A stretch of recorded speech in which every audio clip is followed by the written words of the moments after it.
Did I not get the memo? What's we're doing aliases? I just thought it was kind of cool. Yeah, I came in with Armoni Cooks because I just thought I No, always that's well do one. I deserved. think the last time I did the wrap up, I was Orflack the Butcher or something like that. So yeah, it's always good. It's like a forget the promotion. It's like a generated orc name in like some like RPG. Yeah. Exactly. Gentlemen, big W. Toronto Raptors win 117 to over Cleveland 104. This was a pretty important game. I think if Toronto had lost this, it's kind of like the play-in was a for show. And now we're not so sure anymore. It felt like a playoff game. It kind of played out for the most part like a playoff game. Samson, Mr. Cooks, give me your preliminary thoughts. Okay. I thought that Pascal Siakam had a little bit more license to operate freely than he usually does because OG Anunoby revived some of those drive and kick possessions that otherwise are kind of dead in the water during a lot of these recent Raptors games.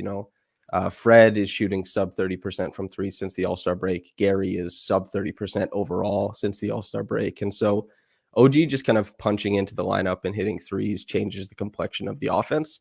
And 117 points scored definitely isn't a surprise in a game where they get a little bit more in that way. And it also, you think to that possession where Pascal got Evan Mobley on the switch and then takes him into the paint, spins off of him to his left hand.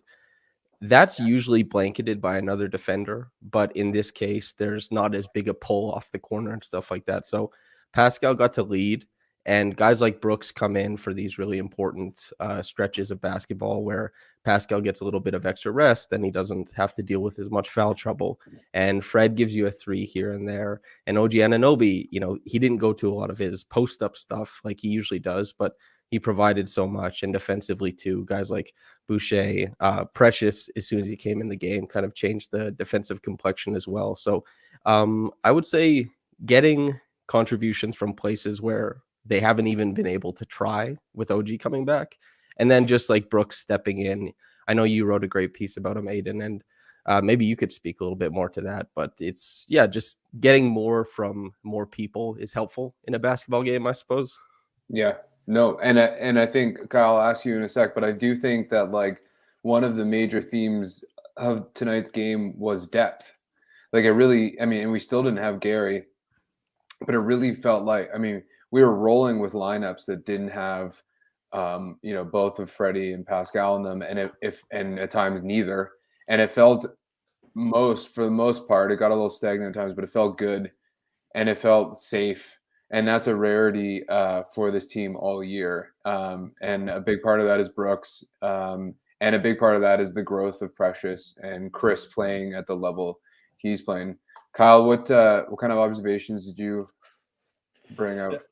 I thought Samson hit it like the nail right on the head. The spacing is so good with OG out there.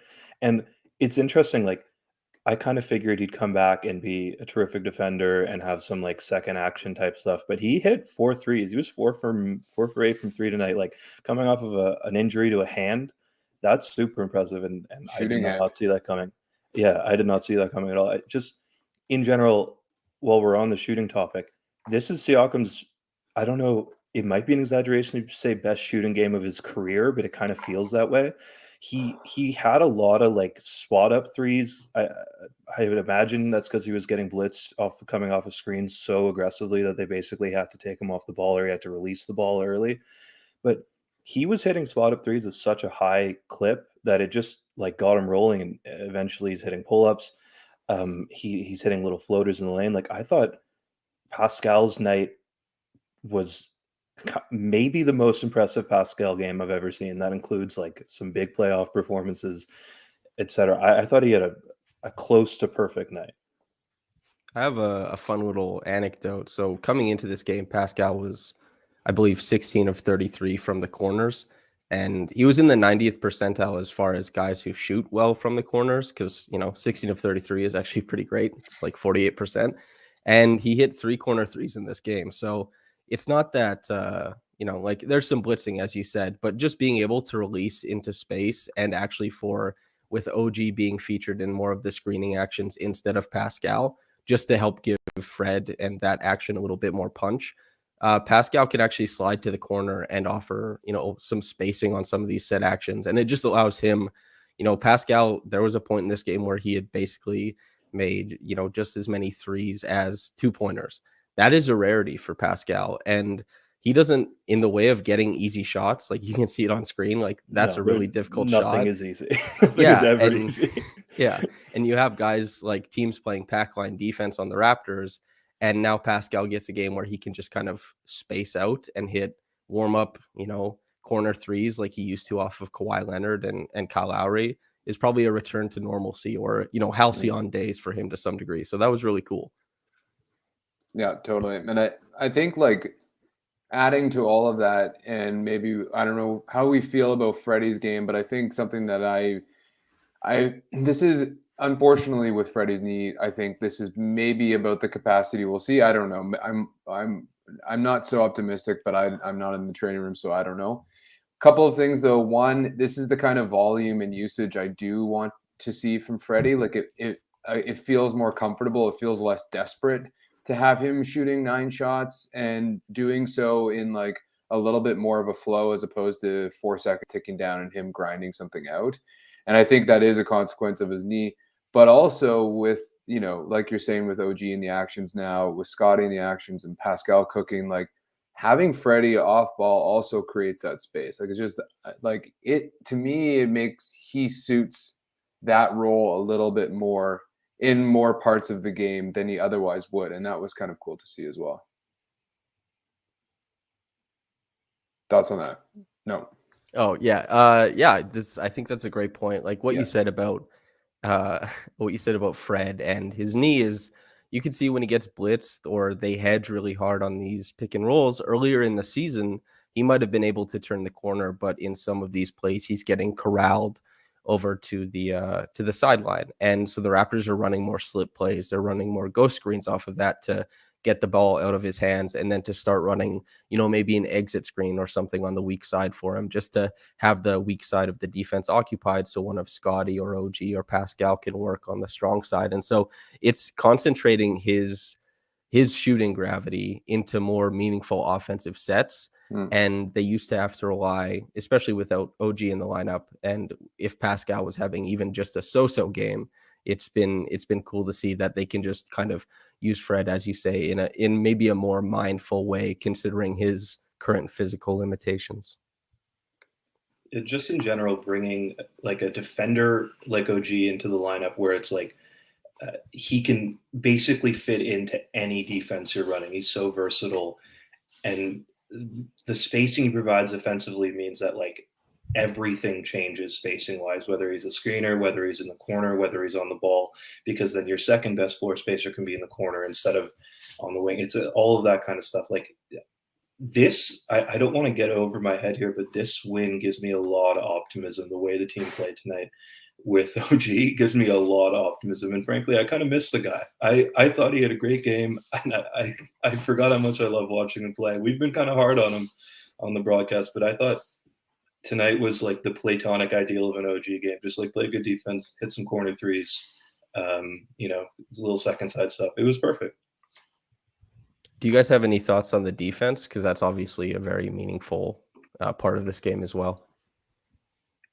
Yeah, I mean, I think like those big lineups, especially, now that Gary's or with Gary off and having OG at the shooting guard, it's just like we're just so much bigger and intimidating and longer. And you can see kind of the chemistry, I suppose, that like exists with that core group. There was one amazing play, and I can't really recall how it unfolded, but essentially there was a screen where Freddie was on a guy so that if the screen had occurred, he would have been switched on to Mobley, I think, and him and OG kind of triangulated a switch before the switch. And it was just that kind of stuff. And then Birch, I think, is comfortable being in that scheme already just because he's a pretty intelligent team defender. So it was cool to see them just working as a well-oiled machine. I think early on everybody was tight. I think both teams were tight, so it was kind of like a little herky-jerky. But as the game unfolded and as we started suppressing Cleveland, you could really see how well this unit can operate. Yeah, for me it was the switching as well. I actually wish we would have clipped that play. It was like a little sort of like a curl screen, I guess like on the nail, and Pascal, OG, and Fred like operated perfectly. And that is a chemistry thing. And I think a lot of chemistry people often talk about is like offensive chemistry, like where do you want the ball? Do you want the ball in the shooting pocket? Are you gonna like move? Are you gonna cut from the corner? But defensive chemistry is really underrated, and these guys have played together for a long time, and they switched better tonight on defense than I think I've seen them in a very long time switch. Yeah, and even on some of those plays where maybe you can't get away with a pre-switch, or maybe they run they could switch the action to the opposite side to get something else, which is something the Cavs tried to do. Let's say Siakam or Boucher is in the corner. As soon as they get that mismatch, they'll probably scram switch Fred out of there. And the length and like ball pressure up at the top, especially with Armoni Brooks, it means that while you're scram switching, they can't get a direct pass to punish it either. So it's all about applying pressure while you're trying to kind of sew up the back end of the defense. And yeah, both of you guys hitting on chemistry, like that's a very salient point, and that's something that the Raptors played really well with tonight.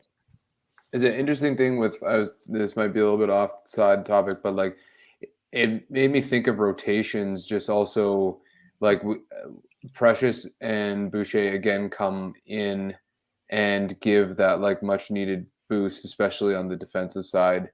And to me, it kind of confirmed the idea of having Birch in the starting lineup. I know he struggled again, but it just kind of makes sense having or maintaining that kind of defensive intensity and that length and strength that they're depending on by having Birch in the starting lineup as opposed to him coming off the bench or out of the rotation altogether, I guess. But yeah, it was just something I thought as I was seeing that. Chris brought up the usage here, and it was kind of interesting because it felt like for a bit there, Pascal was not, included. And you can kind of see it toward, I don't know how much in the fourth quarter he was off, but it kind of felt like he wasn't really like taking over the game. And then he just walked in there and took over the game. So I just wanted Chris to bring that usage up. Yeah, he checked in at 6:10, I think, of the fourth quarter. Okay, so but yeah, the third quarter closing lineup of Achua, Boucher, I believe it was Brooks, VanVleet, and Scotty. Just all of those Brooks lineups tonight. I'm kind of buying into the Armoni Brooks experience. Like I think he could be a rotation guy, like in a playoff series. I think he could play 20 minutes in a playoff series. He's good. He's really good.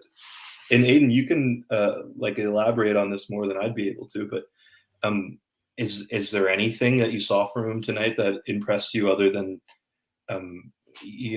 what you've seen before? Do you see anything new tonight? Well, what I've liked about him, even though his shooting he struggled with his shooting earlier in his 10-day contracts, is like Samson mentioned, is like he's still active defensively, and he just has a natural acumen for where to be, when to be, and it fits quite well in the like scrammy aggressive defense that Toronto has. So that kind of stood out to me, is that like other guys that we've kind of put in those positions look a little bit lost initially, and he didn't really look that way.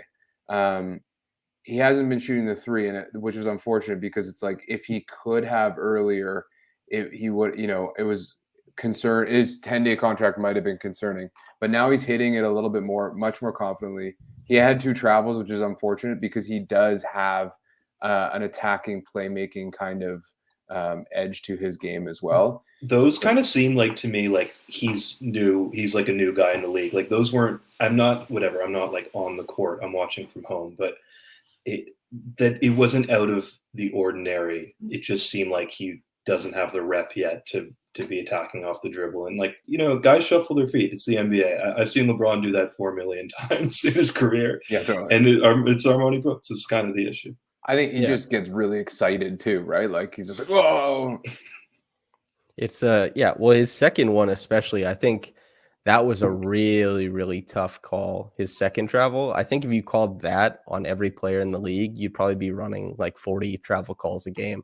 Like that the function of what he did there was basically how everybody in the league attacks a closeout. So that might have been like the refs leaguing him, like, hey, you're in the show now, even though he has like 40 games with the Rockets under his belt. Yeah. But yeah, the shooting as well. And this is something, we'll all be aware of, but like it didn't go super well with the Rockets earlier this season, but he has a lot of reps at the G League level, just being an absolute torch.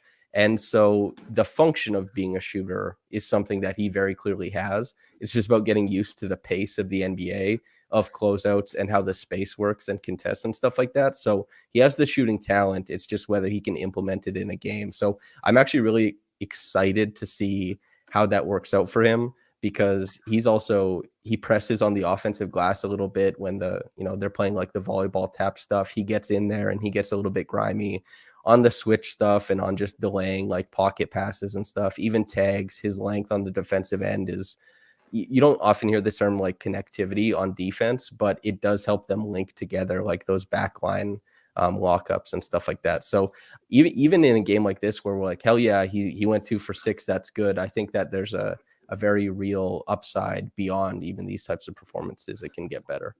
Yeah, you mean last year he was 40% on 8 attempts a game. Like he can do it at a volume, and he's not a static shooter, right? He's not like, we're not signing Matt Thomas or Jody Meeks here. Like we have a guy who I think when he's more comfortable, confident, like, I also, what I like about him, and we don't need to go too much longer on Brooks, but I found early on he was deferential. Part of it was, I think maybe he was a little bit nervous, but I think part of it is this, like, it kind of spoke to his intelligence that he knew what this team's about. He knows where to go, like where the ball should go. And he was doing it almost too much, so I think he's kind of like naturally working his way in, which I really appreciate for a 10-day contract guy who's thinking he's got to prove himself real quickly. Mm-hmm.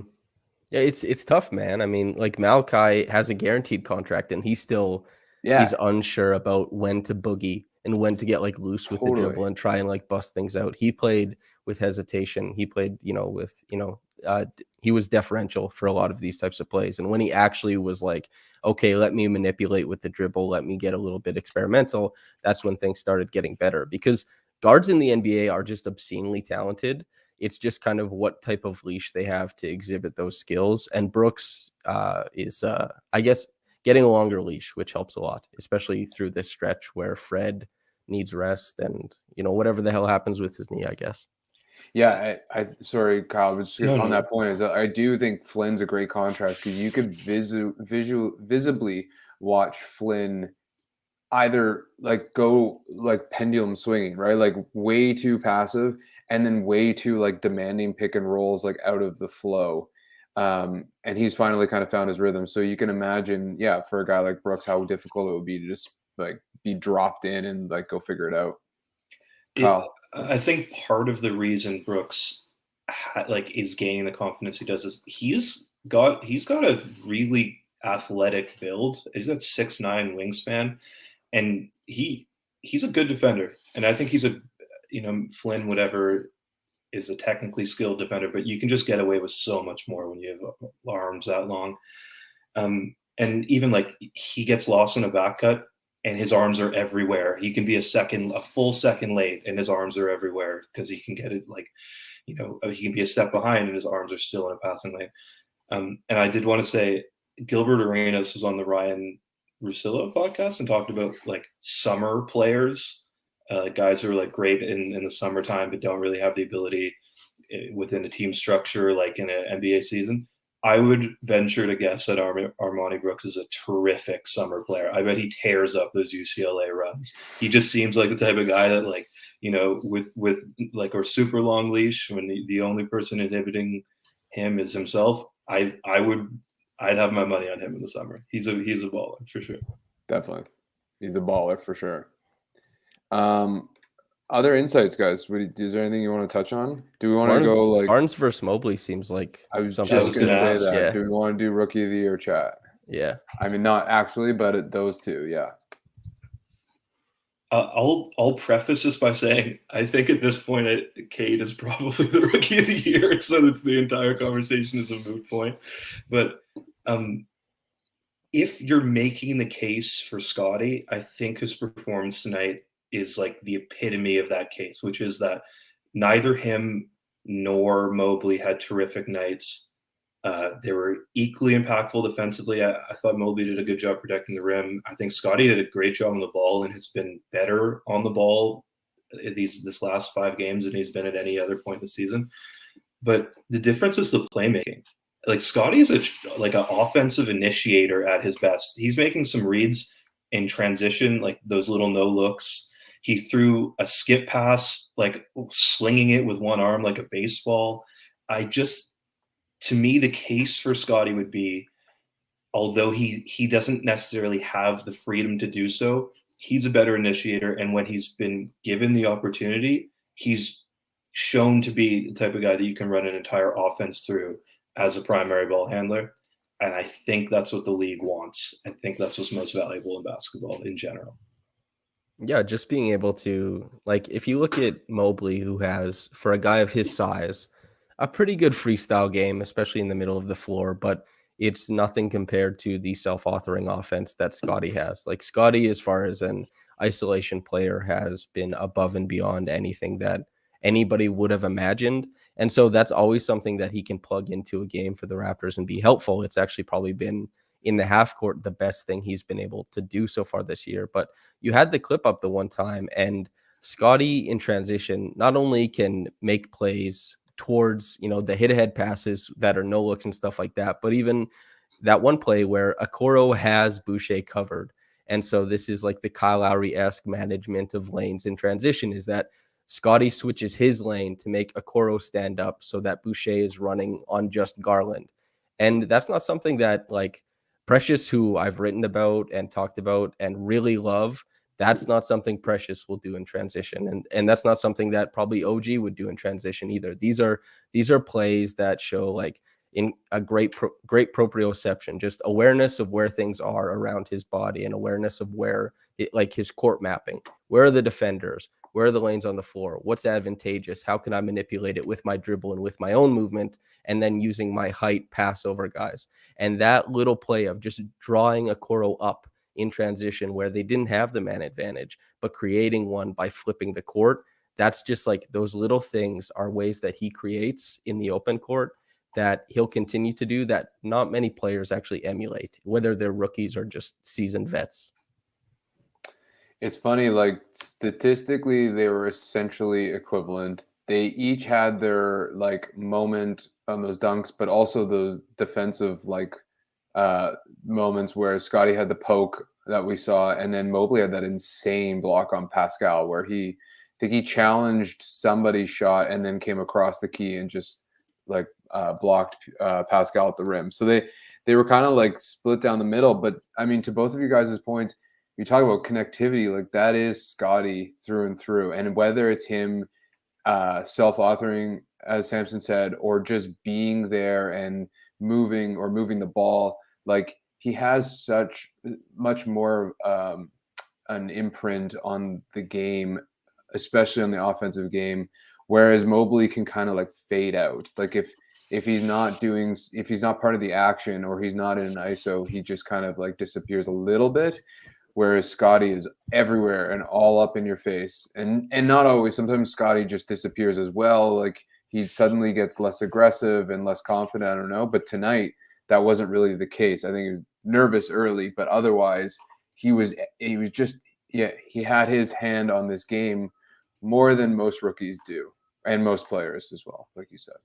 Yeah, it also just, like Samson, you're talking about his awareness of where other people are, gives me a lot of confidence that you can run eventually a heliocentric offense out of the pick and roll with Scotty. Like if he has that sort of playmaking ability, he's only really shown it in transition. But I think the end game is like coming off a screen, getting his defender like in jail, and just figuring it out of the pick and roll. And you can tell he's there instinctually. I don't think he has the reps, but I don't know. It excites me.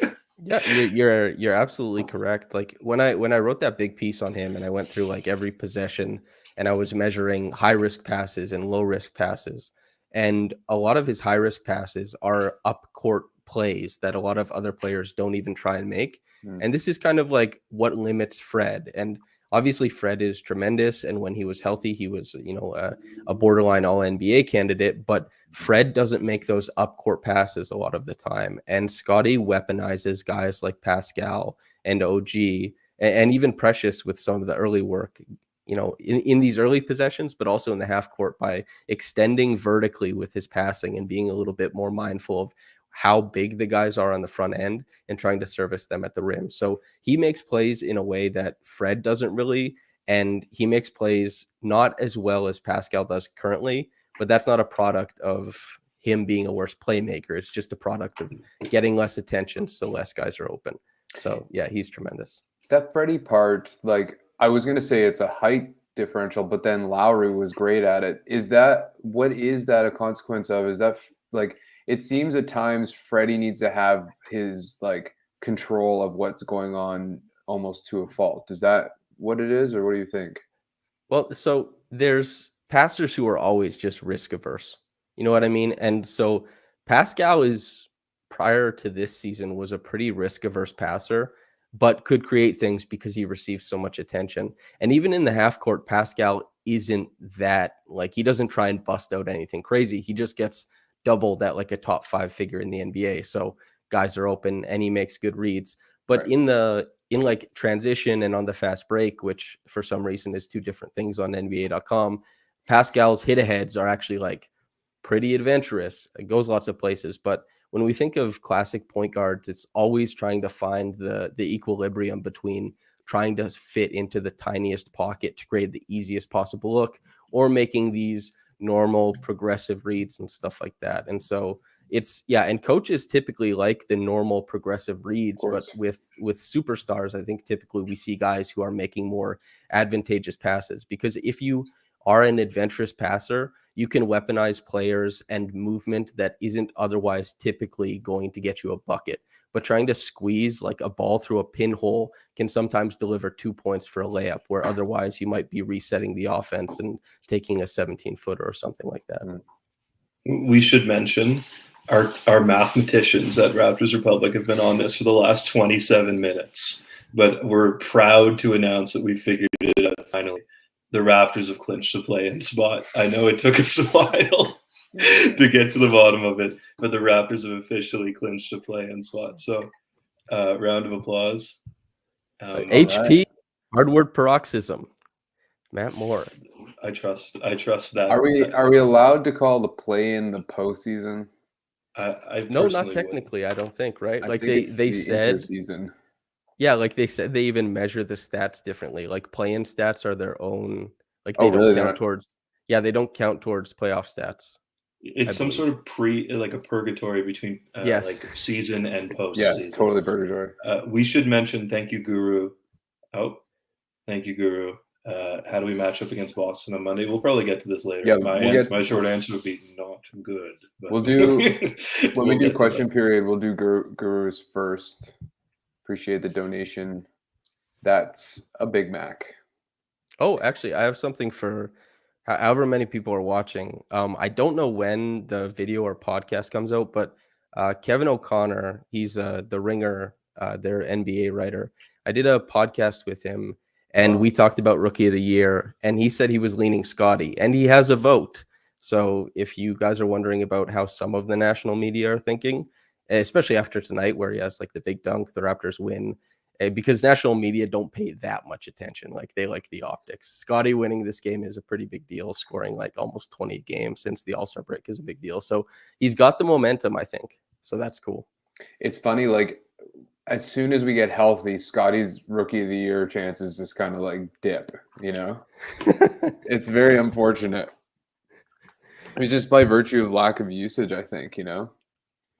Well, yeah, you got to have the ball to do some things, especially because Mobley, when he doesn't have the ball, is maybe even better offensively, because Garland is such a wonderful pick and roll engine that he can create looks for Mobley at the rim. But when Scotty doesn't have the ball, especially considering how important the isolation has been to his game this year, it means that his statistics are going to take a dip. So, exactly. Yeah. And he doesn't stand out as like pronouncedly on the defensive end the way Mobley's Mobley does, right? sure. So yeah, that's why. I'm going to take this moment to name our Taxman of the night. Can-Am Taxman of the Taxman of the night. This is an award, Samson. I'm sure you've done it before. We don't actually have a criteria for who earns it. We argue every time who we think earns it based on our own criteria of the time. And if you have a reasoning for why you choose the Taxman of the night, then that all the better. So we're going to give you the honor to choose who the Taxman of the night would be. Okay, so this is really interesting, I suppose, because it could, shell out some, I guess, political leanings. Like maybe you go really libertarian, like the tax man is whoever gets the most steals on the night or something like Exactly. that. Or you consider like the person who has the most turnovers, like this egalitarian wizard who's trying to provide a social safety net to the Raptors offense. Tax man. Boucher. I'm gonna give it to Boucher. Okay. Yeah. So are we supposed to infer what your political leanings are based on choosing Boucher? I think it's a centrist answer. It's a pretty Boucher is a centrist answer. Yeah, literally, let's go like full parasocial. I won't interact with this take from you guys, but just like infer whatever you want. Attach anything to me that you want. Ideology aside, what about Boucher? Why did you choose Boucher? Boucher is in some ways like the big man whisperer. Birch and Precious both play tremendous next to Boucher. And you were obviously both of you guys hitting on how great it was to see that switched action between Fred and Pascal and OG earlier. But also then I was saying like, yeah, Boucher hanging around these post ups and being able to scram switch and stuff like that helps out a lot. His additional rim protection by way of being the first contest before the second contest comes, or the second contest after the first contest comes, because the Raptors defend the rim quite democratically. They throw a lot of guys at the ball.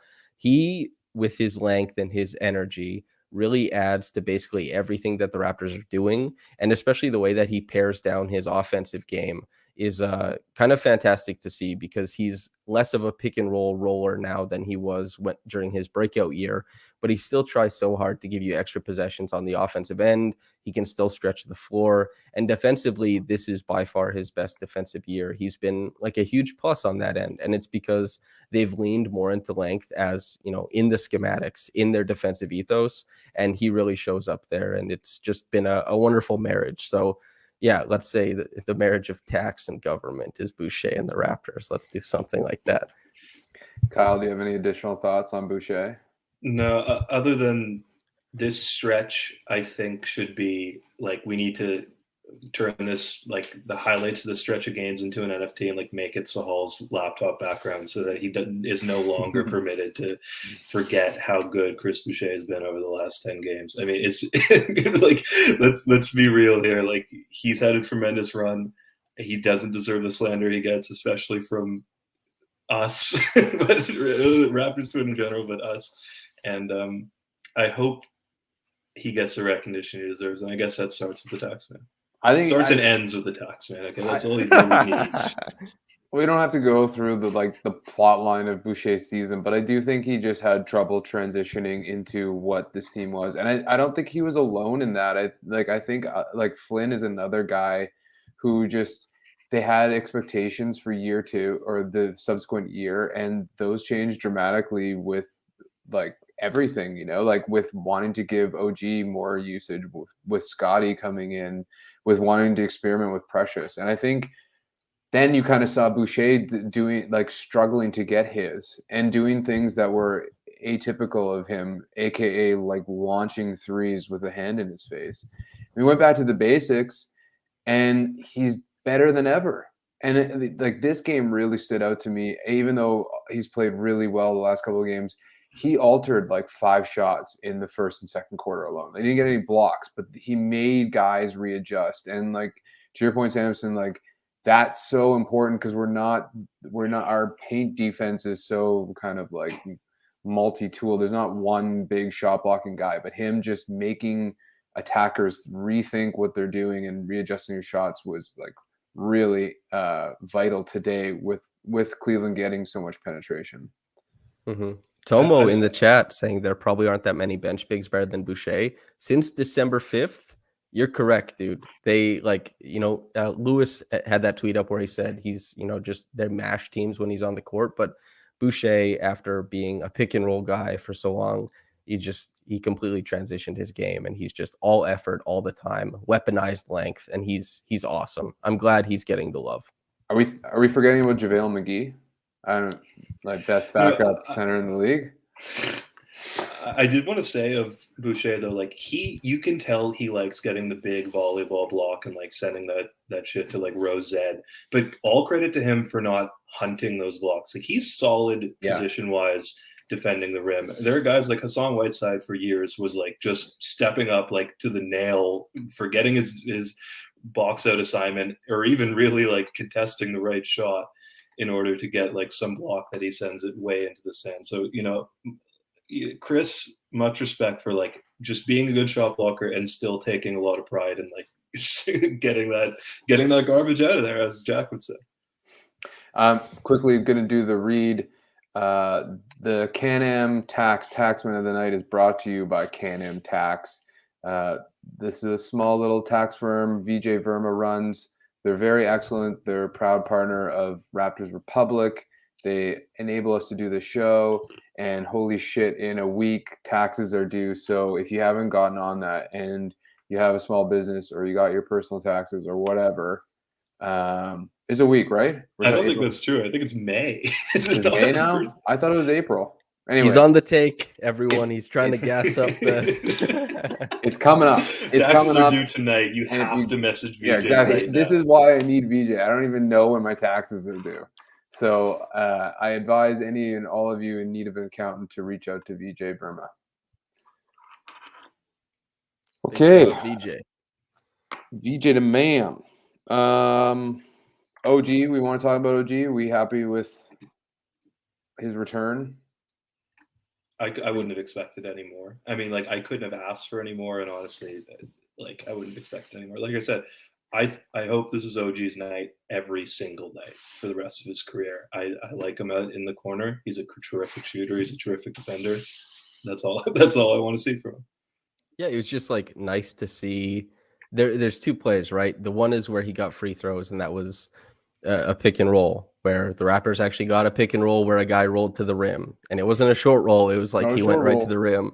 And then there was another one where he pick and popped, and then the ball leaked out to him, and he got to, pump fake and put the ball on the ground. I believe his Mobley had to step up, and then it went to Scotty, and then Scotty made a contested layup. Just that OG has been good as a screener. OG has been good in dribble handoffs. OG has been good as a spot up guy. He scores more out of the post than anyone else on the Raptors. He gets more assists out of the post than anybody on the Raptors. And he is there's a lot of different ways that you can use OG Anunoby, even without having a great pull-up jumper. And he uses his size effectively in some of the less glamorous ways. And I think it's cool to see a guy accept some of those roles offensively, and also taking the position as the weak side spacer in a set action. That's not something that guys like to do very often, but he accepts it. And this is a guy who probably with his camp and probably with his, his own version of events that he wants to become a star, but he's still willing to do the less glamorous stuff, and he's good at it for the Raptors. So it was a return to form in that way for him tonight. So that was really cool to see. I assume all NBA players want to be a star, Yeah. But I sometimes, I'm not mocking you, but sometimes I wonder, does OG actually want to be a star? He has a humility to him, and also a maturity that's kind of I'm going to be very good, but it doesn't matter if I'm the star or not, because it's just the way he kind of carries himself. I don't know. It's not that he's not working towards it or anything like that. It's just, it doesn't have the same egoism that other players have, I think. Yeah, that's it's tough to say because we don't really know these guys. And OG is currently in year 5 of a 5-year-long bit where he's the man who never speaks. But literally everyone who talks about OG who knows him is yeah, he never shuts up. He's so funny. But when it comes to the media, he's I thought he was dropping that year 2. I remember seeing all the rookie stuff, being like, "Oh, this is funny. I kind of like this." And I thought year two he would have like opened up, and it would have been like a kind of a normal guy. And that's not to that's not I meant to be respect it. derisive. Yeah, It's just he's weird. He's a weird dude.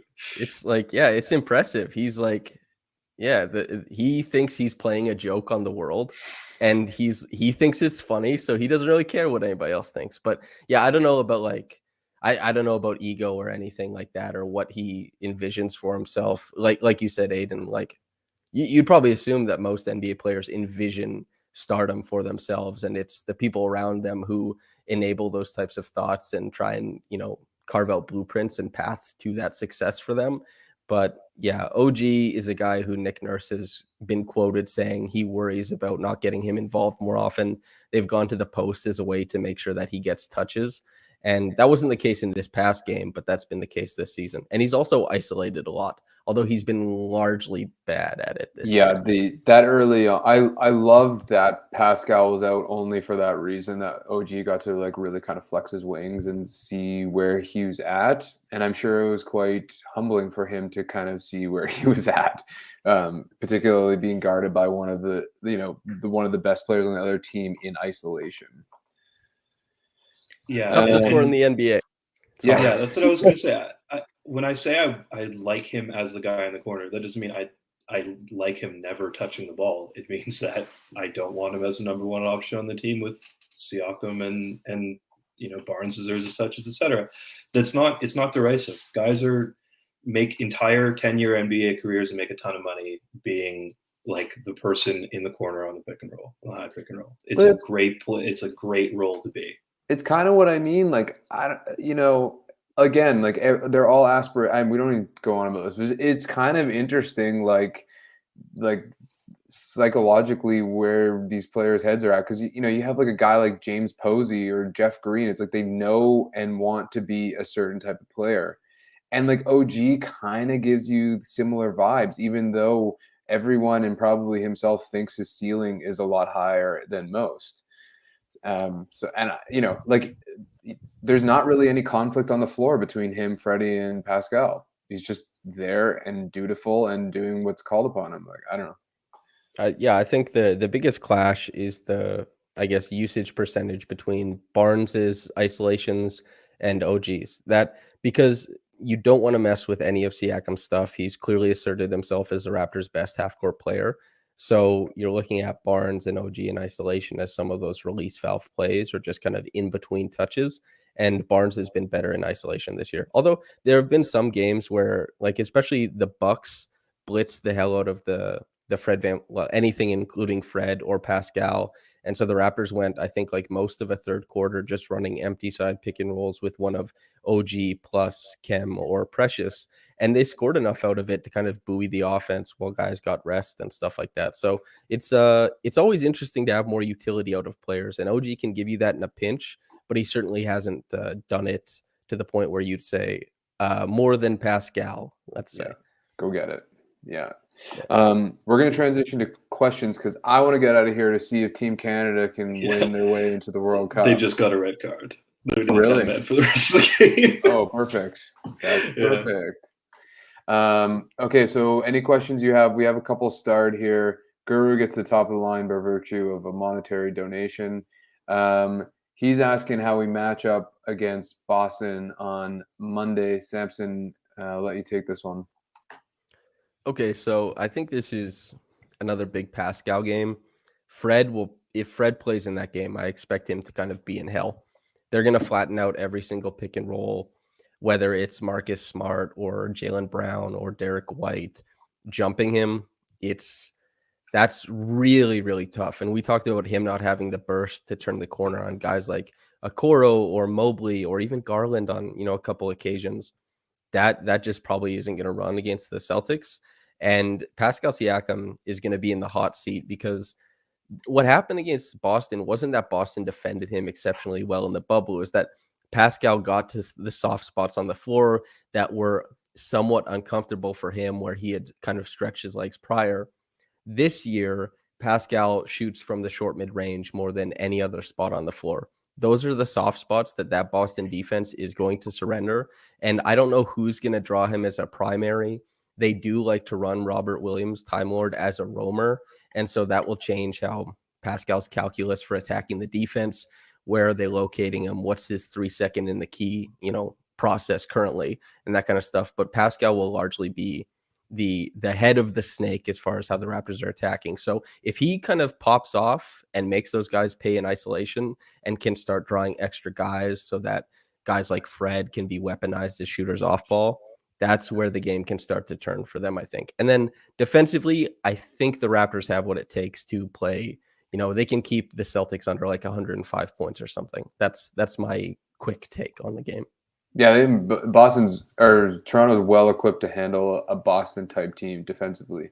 But that being said, they have to be locked in. Like they can't kind of do, we've seen what happens when they don't do that. But it's interesting what you were saying with Pascal and isolation, and I wonder if that's going to change Khem Birch's minutes because he's just so much not a non-threat offensively that if you have a guy like Time Lord roaming on the back end, or even Horford, who's a great team defender, that Birch is just not going to be threatening enough to have him on the floor. Yeah, to me the biggest thing is where's Robert Williams? Because Ime Udoka, the Celtics coach, loves to put Robert Williams off of the traditional big. He likes to have him be a roving shot blocker. Right. Can Robert Williams' guy, can he hit enough corner threes to justify switching Robert Williams onto a Siakam or something more onto the ball? Can the Raptors get enough going on those little quick swings? I don't know. We'll see. My hopes aren't high. I think this Boston team, and it pains me to say this, it's reminiscent of the 2019 Raptors. Just the way they defend is so tenacious. They're everywhere. So we'll see. Scotty might pop off. Could be Jaylen Brown. Yeah, if Jaylen Brown is guarding Scotty, he might eat his lunch on 7 different possessions. There's a real possibility that happens. It's also funny you're mentioning Scotty's usage is going to go down with more guys coming back. It's not if they're bricking shots. He loves getting on the offensive glass. I think his usage might go up depending on who's coming in the game. Let's say Banton's playing a lot of minutes. I think the Scotty usage is going way up. Yeah. This is kind of apropos the talking about Boston with the multiple guards, and I was just actually thinking, if Gary's healthy, do we see a smaller lineup against Boston? So the question is, are you guys in on a pro spacing lineup with 2 guards with Fred, Brook, then Gary, OG, Pascal? These lineups have worked. Well, the skills of these lineups have been attempted by the Raptors before, let's say, and because Scotty and Brooks, the effective shooting they bring to the floor is roughly the same at this point, I guess. So the Raptors have gone with that starting lineup where Pascal is the center, and they've just given up so much defensively that they've kind of gone away from that a little bit. Precious is obviously, outside of Fred, I think he's correlated the heaviest with really great defense this year. And you can, kind of get that from the numbers, but that's also evident in the film to my eye anyway. And so Khem is also provides a little bit more punch at the rim defensively than Pascal has, because Pascal, despite having a lot of he has very positive rim defense numbers this year. It is also part of that, as Adon said, that having to be multi-tooled and how you defend the rim and being able to send more than one guys at a contest. And so having Pascal as maybe the only guy back there is really tough to get away with defensively. But I mean, if they're shooting the ball, if they're slinging it, then these lineups always work. If you hit the threes, these lineups cook no matter what. So it depends what kind of Gary we're going to get. Yeah, man.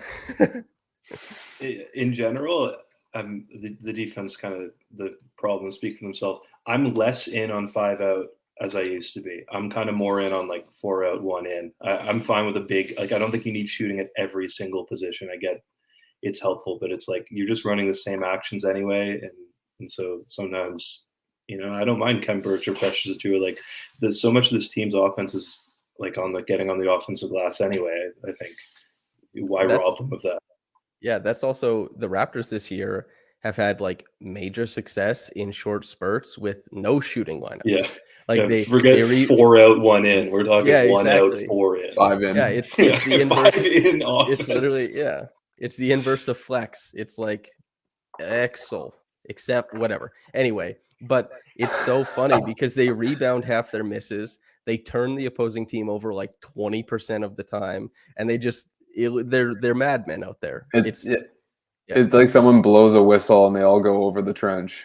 You know, like yeah, like get to the rim. Yeah, like also a similar question, but I'm gonna actually rephrase this because we touched on it already. Who, I mean, and if the answer is it depends, fair enough. But who is Toronto closing games with when everybody's healthy? Is that a big depends question? I think. Oh man, you probably see a mix. I guess like it's very Nick Nurse to not give it to any one of the bigs, but if Precious Achiuwa, like this was a bad offensive process game for Precious after having like 2 weeks of really solid process because his decision making hierarchy was quite simplified because he was banging in like 50% of his threes, so he didn't put the ball on the floor like 40% more of the time. But if Precious has a really simplified offensive diet, is hitting threes even at like 33, 34%, that's the guy you probably close with. And then, like he probably just has to be on the floor because he helps out defensively so much. He helps you close out so many defensive possessions. The biggest problem for the Raptors in the clutch this year hasn't been getting stops. The effective field goal percentage is fine. It's the fact that they give up so many damn offensive rebounds. And so, yeah, I think Precious would help a lot, but I'm lower on Gary than most people, I think. And not because of this recent stretch, just, looking at his game, I'm a bit lower on him than most people. And so Gary going to the bench, I would maybe not be that mad at it. But the Raptors have also using Gary as like a shooter and a screener in some of these set actions they use late in games has been really, really good for them. And he's made it rain as far as like late game shooting at times too. So it's a tough one. I guess you just run with what's working currently. If Gary's shooting like he is now, then no, like he can sit on the bench. But if he's on a streak, then yeah, definitely run with it. Yeah, to me, those first 4 names are set in stone, and then it's like the OG, Scotty, Pascal, and Fred are set in stone, and then it's like maybe it's Boucher tonight, maybe it's Precious, maybe it's Gary. I think that it's like by committee, that 5th guy. I've got no strong opinions about who the 5th person is. I've got incredibly strong opinions about who the first 4 are. I don't think you can take any of those guys out of the closing line. Yeah, I think that's probably true. It's a nice luxury to have now that we kind of struggle with that question generally. This isn't part of the question, but I've been yelling at having Gary come off the bench for a while now, just as like, okay, you're a scorer, you claim to be a scorer, you don't give a fuck who's guarding you, like you're coming off the bench as our Jordan Clarkson, like let's maybe do that for a while and see what happens. So it'd be interesting to see how they incorporate him now with OG back. Yeah, I think he's really dependent on the other players, even though like some of his scoring seems like it's the product of just like going out there and getting a bucket. A lot of time it's second side action after the defense has been compromised by one of Pascal or Gary. Although I do agree with you. Like I think the full vision of this team is probably with Gary on the bench, especially because the steals are really great and like the passing lane defense is really great. But there are some places with like proprietary information. And I tell you what, Gary is one of the people the league over who gives up the most points off of gambles, like 100%. It's something that the Raptors have to deal with. So it swings both ways with him for sure. And also he pairs very nicely with Boucher and Precious coming off the bench. And to some degree Flynn. Like that's actually like a pretty nice 4, rotation guys. And then you keep, whoever, Pascal or OG out there, or Scotty rather. So yeah, I could actually see that being quite nice as like a little 9-man rotation. Yeah. I wanted to touch on this one. Okay, that'll be my our last answer. One, I think my go-to answer for this question would be a lot. Chris Boucher has not been paid yet. Oh, I guess we should be reading these questions, by the way, if they're audio format at some point. Oh yeah. Okay, this question says, what type of money is Chris Boucher going to command? I would imagine a lot. He hasn't had his big NBA payday today. I think if you're like a team like Charlotte, you can clear some cap space easily this offseason. Like, I don't know, like mid-teens, 3 years, something like that. Yeah, I saw like 3 year 36 or something. Like that kind of makes sense to me. Yeah, it'll be really interesting to see if he escapes the mid-level exception area. But I think he's going to be, depending on team fit and team context, I think he'll actually be eating up probably 2 years of the mid-level exception, if I had to guess, because I think that Boucher is underrated. And I think that. Sorry, go ahead. Yeah, I think he's underrated the league wide, and guys get underpaid all the time, and I think that he'll probably be a guy who's giving you surplus value as far as what he's getting paid. Even if that's not fair to Chris, I hope he gets all the money in the world. But yeah, I think that's probably the way it shakes out. What does 2 years mid-level look like? Well, it can actually is like 10. Yeah, and depending if you're a taxpayer or not. It's 10. Yeah, but if you're a tax-paying team, it's like 6. So yeah, and it depends. Like, I could see him doing that. I could also see him just being like, I'm getting as much money as possible. This is my last NBA contract. And frankly, I think he deserves it. I hope they don't. I hope the Raptors aren't the ones to give him that money, but I hope he gets like some ridiculous Timothy Mozgov style contract. I definitely have people like regretting for years. I have like a comic book thought bubble of like, no, it's November and Boucher is playing like shit, and he goes into Nurse's office, and Nurse is like, if you want to get paid, you need to do the following. And it's just like what his next contract is going to be from November of 2021 to now is like many millions of dollars different. And now you could see him fitting on at least half the teams in the league. Like Samson's saying, I think he's undervalued not only on what he brings, but also his versatility. Yeah. That's really the truth. And there's a reason why they're winning minutes with him on the floor. It isn't because he changes the way that teams play. It's because he's immensely helpful to the guys who help make teams go. And being able to do that on winning teams, that means that you'll be paid somewhere. But yeah, we're all just quibbling about what that really looks like. And yeah, I agree with Kyle. Get the bag, dude. Get some money 100%. In the Boucher household. Yeah. Get overpaid as much as you can.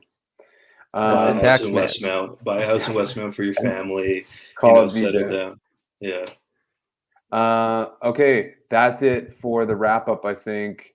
Samson, do you have any outro stuff for your show you want to do? Yeah, sure. Podcast listener, this is obviously a bit of a shock for you, and I'm sorry for leaving you hanging for 57 minutes before talking about it. But yeah, myself, Adon, and Kyle decided we would chat and do it live on YouTube, and then you guys would get the fruits of our labor.